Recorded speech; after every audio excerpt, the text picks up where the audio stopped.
शासकीय संसद वैदिक पाठशाला में आज हम यातायात के बारे में पढ़ रहे हैं।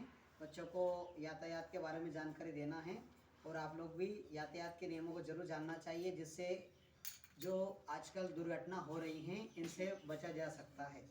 कुछ हमने एक चित्र तैयार किया है एक बोर्ड पर, इसे हम अच्छे से समझेंगे। पहला हमें ये ध्यान देना है कि यदि हम रोड पर जाते हैं तो कई प्रकार के वाहन आते हैं, छोटे बड़े सब प्रकार के वाहन होते हैं। तो उनमें हमें ध्यान ये रखना है। साथ में यदि हम महानगरों में जाते हैं, जैसे ग्रामीण क्षेत्र में तो कम रहता है इसका, लेकिन महानगरों में इन बात का विशेष करके ध्यान रखा जाता है कि हमें 3 बत्तियां दिखाई देती है उसके अंदर, हम जिसे सिग्नल कहते हैं। ठीक है, तो लाल बत्ती, पीली बत्ती और हरी बत्ती, इसे मैंने डायग्राम के माध्यम से बनाने की कोशिश करी ताकि आपको ठीक से समझ में आ सके। इस प्रकार का रोड होता है। यदि हमें उस रोड में से पार करके जाना है सड़क, क्योंकि महानगरों में वाहन बहुत ज़्यादा चलते हैं तो हमें निकलने की बहुत परेशानी होती, कहीं से भी हम नहीं निकल सकते। कुछ विशेष जगह जैसे जेब्रा क्रॉसिंग, जो इस प्रकार की पट्टियाँ होती हैं, ठीक है, इस प्रकार की पट्टियाँ बनी होती है, तो यहाँ से हमें क्रॉसिंग करके निकलना रहता है सड़क पार करके। इस बात का विशेष ध्यान रखें। और उसके बाद में सड़क पर यदि दुर्घटना होती है तो हम 108 नंबर पर कॉल करें और एम्बुलेंस को ज़रूर बुलाएं। उसके बाद में आपको ध्यान रखना है, वाहन चलाते समय हमें ड्राइविंग लाइसेंस ज़रूर बनवाना है। क्या करना, हमें ड्राइविंग लाइसेंस ज़रूर बनवाना है। छोटे बच्चों जो निर्धारित आयु में नहीं आते हैं उनको वाहन नहीं चलाना है, ये तो कई प्रकार की दुर्घटना होने की संभावनाएं रहती हैं। उसके बाद में मोटरसाइकिल पर हेलमेट एवं कार इत्यादि पर सीट बेल्ट का प्रयोग करना है। मोटरसाइकिल यदि हम चला रहे हैं तो स्वाभाविक सी बात है हेलमेट ज़रूर होना चाहिए, और यदि कार है अपने पास में तो कार में सीट बेल्ट का हम प्रयोग करें। ये तो कई बार महानगरों में अन्य जगह पर इसके चालान भी कटते हैं और फिर दुर्घटना होती है तो उसकी जवाबदारी हमारी ही होती है। ठीक है, इसके बाद में सड़क पार करते समय दाएं और बाएं देखें। कई बार छोटे छोटे बच्चे होते हैं स्कूल इत्यादि ग्रामीण क्षेत्र में, बच्चे यूं ही भागते हैं, तो हमें इधर उधर देखना चाहिए, क्योंकि कई प्रकार से गाड़ियाँ आती है और कई गति में आती, कई उनकी स्पीड होती है, इसलिए हम देखकर पार करें। ये तो कई प्रकार की ऐसी दुर्घटनाएं हो सकती है, तो उनसे बचने के लिए आज यातायात के नियम हमने बताए। तो चलो आज बच्चे से जानते हैं। इधर हरिओम, हाँ हरिओम, आज यातायात के बारे में हमने पढ़ा है, तो आपको क्या पता लगा?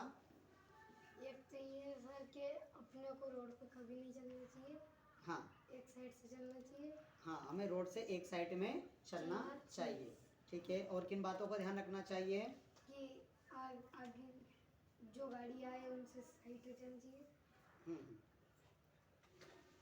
और यदि हमारी गाड़ी महानगरों में चलती है, मतलब बड़ी सिटियों में, महानगर मतलब सिटियों में, तो वहाँ किन बातों का ध्यान रखना चाहिए हमें? ये कि आगे जो अगर लाल बत्ती रहे तो रुक जाना चाहिए। हाँ, अगर पीली हो तो हाँ, तो सजग रहना चाहिए, मतलब सजग स्टार्ट करके रखें अपन, है ना, सजग होकर। और यदि हरी हो तो सर निकले। हाँ, ठीक है। अब और कुछ बच्चों से हम पूछेंगे, अपने देवराज से पूछेंगे। देवराज, हमें किस बात का ध्यान रखना चाहिए? लाल बत्ती का ध्यान रखना चाहिए। और क्या क्या नियम है सड़क इसके यातायात के नियम के बारे में बताओ। क्या क्या नियम बताए मैंने आज आपको? सड़क पर जाना है, हाँ, एक साइड चलना चाहिए। हाँ, यदि हम सड़क पर चले तो हमें एक साइड चढ़ना चाहिए, है ना, एक साथ। ठीक है, और सर जब वाहन आए तो अलग हो जाना चाहिए। हाँ, कोई वाहन यदि आता है तो फिर हमें उससे एक साइड होना चाहिए। ठीक है, और इधर नीलम, आप बताओ यातायात के बारे में किन किन बातों को याद रखना चाहिए हमें? हाँ, गाड़ी आए तो हमें एक साइड हो जाना चाहिए। और पार करना हो यदि सड़क तो हमें क्या करना चाहिए? क्या हम ऐसे सीधे डायरेक्ट पार कर सकते हैं सड़क को? क्या करना चाहिए उसमें? हाँ, यदि कोई हम वाहन चला रहे हैं तो हमें जो सिग्नल होते हैं उन पर ध्यान देना चाहिए। जैसे लाल हो तो रुक जाएं, पीली हो तो हमें सजग रहना चाहिए, स्टार्ट करके रखें अपन गाड़ी को, और उसके बाद में हरी हो तो फिर वहाँ से गाड़ी को निकालना चाहिए। हाँ, और इधर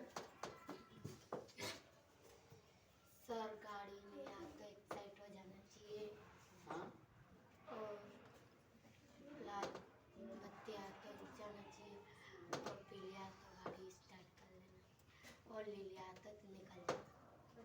ठीक है, और क्या करना चाहिए? अच्छा, यदि हम कार चला रहे तो फिर क्या करना चाहिए हमको? सर वो पट्टा है ना वो लगाना चाहिए। पट्टा मतलब उसको कहते हैं सीट बेल्ट, उसको लगाना चाहिए। ठीक है, ये जानकारी आपको समझ में आ गई सबको? आज हमने यातायात के नियमों के बारे में पढ़ा। ठीक है, धन्यवाद।